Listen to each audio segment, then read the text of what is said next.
Best کا، good کا، very good کا، ونڈرفل کا، ایکسیلنٹ کا انہیں جناب یہ انعام دیتے ہیں۔ دیگر جو انعامات یا دیگر جو ان کے لیے لقبات بھولے جاتے ہیں دیگر الفاظ کے ساتھ ان کی جو حوصلہ افزائی ہے، اسی طرح اللہ تبارک و تعالیٰ نے اپنے بندوں کی جو اس کی عبادت کے اندر سرگرم رہتے ہیں اور جو اس کی یاد کے اندر، جو اس کی اطاعت کے اندر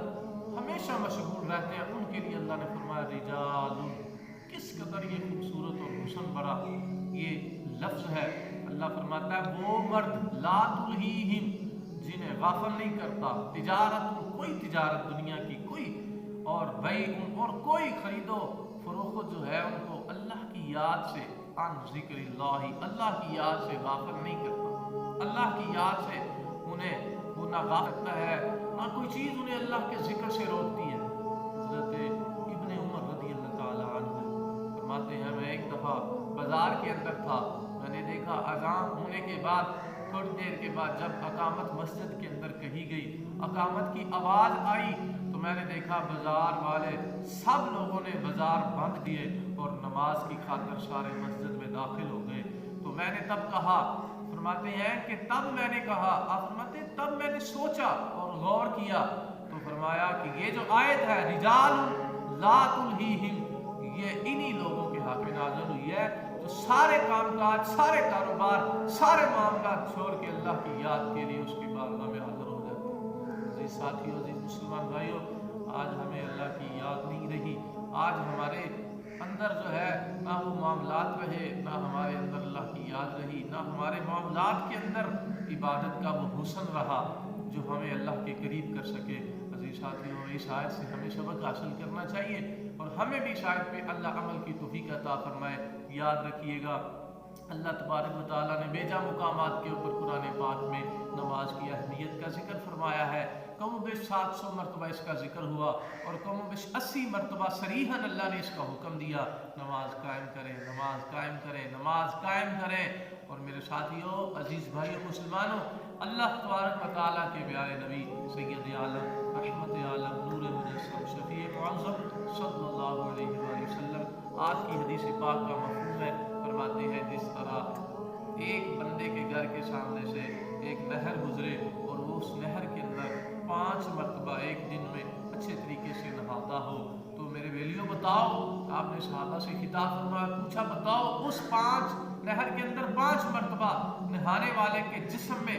کے اوپر کوئی میل کچیل باقی رہے گا؟ صحابہ نے عرض کی یا رسول اللہ یقیناً اس کا جسم میل کچیل سے پاک ہو جائے گا۔ سید عالم صلی اللہ علیہ وسلم فرماتے ہیں جس طرح نہر کے اندر 5 مرتبہ ایک دن میں اچھے طریقے سے نہانے والا میل کچیل سے پاک ہو جاتا ہے، اسی طرح مسجد کے اندر 5 وقت اللہ کی رضا کے لیے نماز پڑھنے والا صحیح طریقے سے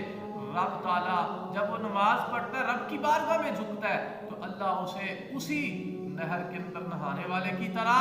5 وقت نماز پڑھنے والے کو سارے گناہوں سے پاک فرما دیتا ہے، یہ جو اس کے گناہ معاف کر دیے جاتے ہیں، اللہ تبارک و تعالیٰ کی اسے رضا اور خوشنودی حاصل ہوتی ہے۔ عزیز ساتھیو، اللہ فرماتا ہے ذالک الکتاب، یہ وہ کتاب ہے قرآن مجید، لا ریب فیہ، جس کے اندر کوئی شک کی گنجائش نہ رہی، اور اللہ فرماتا ہے الذین یؤمنون بالغیب ویقیمون الصلاۃ ومما رزقناہم ینفقون، یعنی اللہ فرماتا ہے ذالک الکتاب، یہ وہ کتاب ہے لا ریب فیہ، جس کے اندر شک نہیں ہے، جس کے اندر شک، ہدی للمتقین، اور اس کے اندر ہدایت ہے۔ ہدایت کن لوگوں کے لیے ہدایت ہے، اور یہ قرآن کن کو جناب ہدایت نصیب فرماتا ہے اور کن کے لیے یہ ہادی ہے؟ فرمایا الذین، وہ لوگ، یؤمنون بالغیب، جو بن دیکھے اللہ پر ایمان لاتے ہیں، جو بن دیکھے رسول اللہ کو مانتے ہیں۔ اور ایک اس کی تفسیر تو بہت سارے معنی ہیں، لیکن ایک اس کا معنی علماء نے اور مفسرین حضرات نے یہ بیان کیا ہے کہ الذین یؤمنون بالغیب، اس کا مطلب یہ ہے کہ بندہ ظاہر ہو یا غائب ہو، یعنی ظاہراً باطناً اور خلوت اور جلوت، تنہائی اور مجلس، ہر جگہ اللہ کی رضا میں راضی رہتا ہے، ہر جگہ اپنے اعمال کو درست رکھتا ہے، صرف لوگوں کے سامنے نہیں بلکہ تنہائیوں کے اندر بھی اسے اللہ کا خوف نصیب رہتا ہے، وہ اللہ کے خوف میں رہتا ہے، اللہ کے ذکر میں رہتا ہے، اللہ کی یاد میں رہتا ہے۔ یعنی یہ مطلب ہے ظاہراً سے بھی اور باہر سے بھی وہ اللہ کا اور اس کے محبوب کا غلام رہتا ہے۔ تو آگے اللہ فرماتا ہے الذین یؤمنون بالغیب ویقیمون الصلاۃ، اور وہ لوگ جو نماز قائم کرتے ہیں، وہ لوگ جو نماز قائم کرتے ہیں، یہ قرآن ان کو ہدایت بخشتا ہے۔ بے شک قرآن سرچشمہ ہدایت ہے، حضور صلی اللہ علیہ وسلم نے فرمایا قرآن سرچشمہ ہدایت ہے، اور کن کے لیے؟ قرآن خود بیان کر رہا ہے، وہ لوگ جو بن دیکھے ایمان لائے، ظاہر باطن کو ایک جیسا رکھے، خلوت اور جلوت میں اللہ کے خوف کے اندر رہے، تنہائی اور مجلس کے اندر اللہ کو یاد کرتے رہے، اور فرمایا وہ جو نماز قائم کرتے ہیں، اور آگے اللہ نے فرمایا الذین یؤمنون بالغیب ویقیمون الصلاۃ ومما رزقناہم ینفقون۔ تیسری نشانی ہدایت والوں کی اللہ نے یہ بیان فرمائی ومما رزقناہم ینفقون، وہ لوگ جو اللہ کے دیے ہوئے مال میں سے اللہ کی راہ میں خرچ کرتے ہیں۔ میرے بھائیوں، عزیز ساتھیوں، قرآن پاک ہدایت والوں کی 3 نشانیاں بیان کر رہا ہے۔ قرآن مجید کی آیت مبارکہ جو میں نے تلاوت کی، اس کے اندر اللہ فرما رہا ہے وہ لوگ ہدایت والے ہیں، انہیں قرآن ہدایت دیتا ہے جو کیا کرتے ہیں؟ بنا دیکھے اللہ کو، بنا دیکھے رسول اللہ کو ایمان لے کے آتے ہیں، اور ظاہراً باطناً ایک جیسے رہتے ہیں، خلوت و جلوت و تنہائی و مجلس ہو، ہر جگہ وہ ایک جیسے رہتے ہیں، ان کا ظاہر باطن ایک جیسا ہوتا ہے، ہر جگہ اپنی اللہ کی یاد میں رہتے ہیں، اور دوسرا نماز قائم کرتے ہیں، اور تیسرا اللہ کی راہ میں خرچ کرتے ہیں۔ اور میرے ساتھیوں، رجال، وہ مرد جنہیں کوئی تجارت، کوئی کاروبار، کوئی پریشانی، کوئی خوشی، کوئی غمی، کوئی تکلیف، کوئی آسانی، اور دنیا کی کوئی جناب سہولت، آرائش، دنیا کا کوئی مال، دنیا کی کوئی رنگینی انہیں اللہ کی یاد سے غافل نہیں کرتی۔ اللہ فرماتا ہے وہ مرد ہے، اور ایسے محبوب ہے، اللہ نے ان کو یہ لقب عطا فرمایا رجال، وہ مرد جنہیں کوئی شے اللہ کی یاد سے غافل نہیں کرتی۔ اللہ مجھے آپ کو سمجھ عمل کی توفیق عطا فرمائے، نماز قائم کرنے کی توفیق عطا فرمائے۔ سیدنا شیخ شادی رحمۃ اللہ تعالی علیہ آپ فرماتے ہیں ایک دفعہ ایک چور بندہ، چور جس کا چوری کرنا پیشہ تھا، اس کی عادت تھی چوریاں کرتا، ایک دن جناب وہ کہیں چوری کی غرض سے گیا، تو وقت کا جو بادشاہ تھا اس کی ایک لوتی بیٹی تھی، اس نے اس کا رشتہ تلاش کرنا اور چاہتا تھا کوئی نیک بندہ ہو۔ اس نے اپنی فوج کو حکم دے دیا جاؤ بازاروں میں چلے جاؤ، مسجدوں میں چلے جاؤ، دیہاتوں میں، بستیوں میں، شہروں میں چلے جاؤ، پھیل جاؤ، جا کے دیکھو جو نیک بندہ ہو۔ انہوں نے کہا نیک کون سا ہو، نشانی کیا آپ بتا دیں کوئی نشانی۔ اس نے کہا جو تہجد بھی پڑھے، جو 5 وقت نماز بھی پڑھے، یقیناً نیک ہوگا، تو آپ اس کو لے آئے میرے پاس۔ بادشاہ سلامت کے سارے فوجی جناب شہروں میں پھیل گئے، اور وہ چور جو چوری کرنے نکلا تھا جناب وہ فوجیوں کو دیکھ کے ایک مسجد کے اندر چھپ گیا کہ میں مسجد کے اندر چھپ جاؤں تاکہ فوجیوں سے بچ جاؤں، ہو سکتا ہے یہ جو بادشاہ کی فوج ہے اور اس کا جو لشکر ہے یہ مجھے ہی پکڑنے آیا ہو، ان کو خبر مل گئی ہو کہ میں کرنے آیا ہوں یا میں چور ہوں۔ لہٰذا اس نے کیا کیا، اپنے آپ کو مسجد کے پا لیا، جب چھپایا تہجد کا وقت ہوا،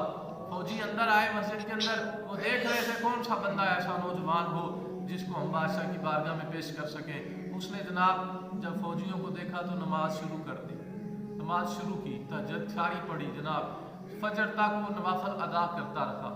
جب وہ لوگ اندر تھے وہ ڈر رہا تھا کہ کہیں یہ مجھے پکڑ کے نہ لے جائیں، فجر کی نماز شروع کر دی۔ فجر کے بعد اس نے قرآن پاک پڑھنا شروع کر دیا، ذکر کرنا شروع کر دیا، سورج نکل آیا، پھر بھی وہ نوافل ادا کرتا رہا، اللہ کے ذکر میں رہا، حالانکہ ان سے چھپ رہا تھا،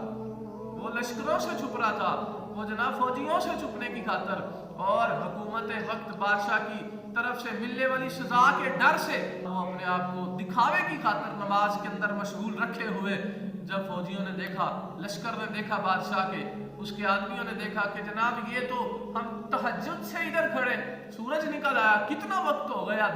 حصہ گزر گیا، لیکن یہ بندہ عبادت سے فارغ ہونے کا نام نہیں لے رہا۔ انہوں نے اس کو ادھر سے اٹھایا تو جناب بادشاہ سلامت کی بارگاہ میں پیش کر دیا۔ بادشاہ نے کہا اس کو شاہی لباس پہنایا جائے، شاہی لباس پہنایا گیا، جناب بعد میں اسے بتایا گیا کہ بادشاہ سلامت کی ایک لوتی بیٹی کا تیرے ساتھ نکاح ہونے والا ہے، وہ بندہ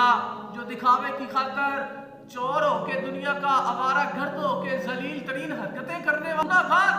رب سے دور، رب سے غافل، اتنا گناہگار بندہ کرنے والا، لوگوں کے ساتھ زیادتیاں کرنے والا، لوگوں کا مال چرانے والا، لوگوں کو تکلیفیں پہنچانے والا، جب میرے رب کریم کی بارگاہ میں دکھاوے کی خاطر بھی آ گیا تو دیکھے اللہ نے کتنا کرم کیا۔ وہ بندہ کہتا ہے کہ جب میں نے یہ بادشاہ سلامت کی حضرت شیخ سیدنا شیخ اللہ فرماتے ہیں کہ جب اس نے یہ بادشاہ کی طرف سے آفر، یہ جو پیشکش تھی، یہ سنی تو وہ رب کی بارگاہ میں پہلے دکھاوے کی خاطر سجدے کر رہا تھا، اب دل سے خلوص نیت کے ساتھ رب کی بارگاہ میں جھک گیا اور یہ عرض کرنے لگا ہے میرے مولا تو کتنا کریم ہے، جو دکھاوے کے لیے بھی جائے تو اسے دنیا کی بادشاہت عطا کر دیتا ہے، اگر میں خلوص دل سے وہاں گیا ہوتا تو پتہ نہیں تو نے کتنے انعامات مجھے عطا کرنے تھے۔ عزیز ساتھیو، ایک بندہ جو دکھاوے کی خاطر مسجد میں گیا، نوافل پڑھے، ذکر کیا، اللہ کی یاد میں رہا، اللہ اسے یہ کتنے کرم فرماتا ہے تو ذرا غور کرے۔ سیدنا شیخ سعدی فرماتے ہیں ذرا غور کریں اس مثال سے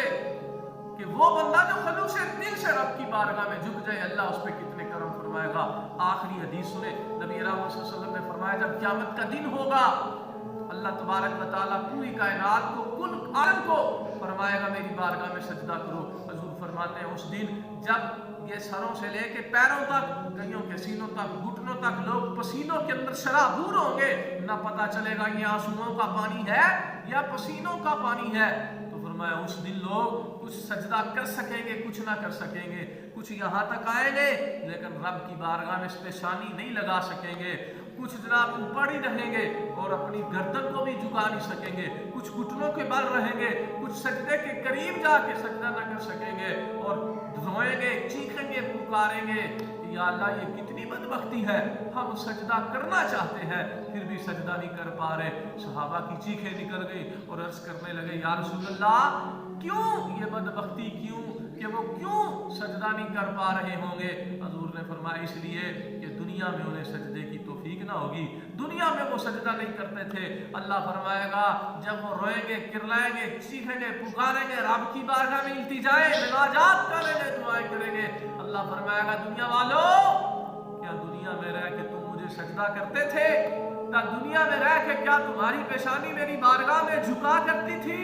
کیا دنیا میں رہ کے جو موذن 5 وقت مسجد کے اندر اللہ اکبر کی صدا بلند کرتا تھا، کیا تم اس پکار پہ لبیک کہا کرتے تھے؟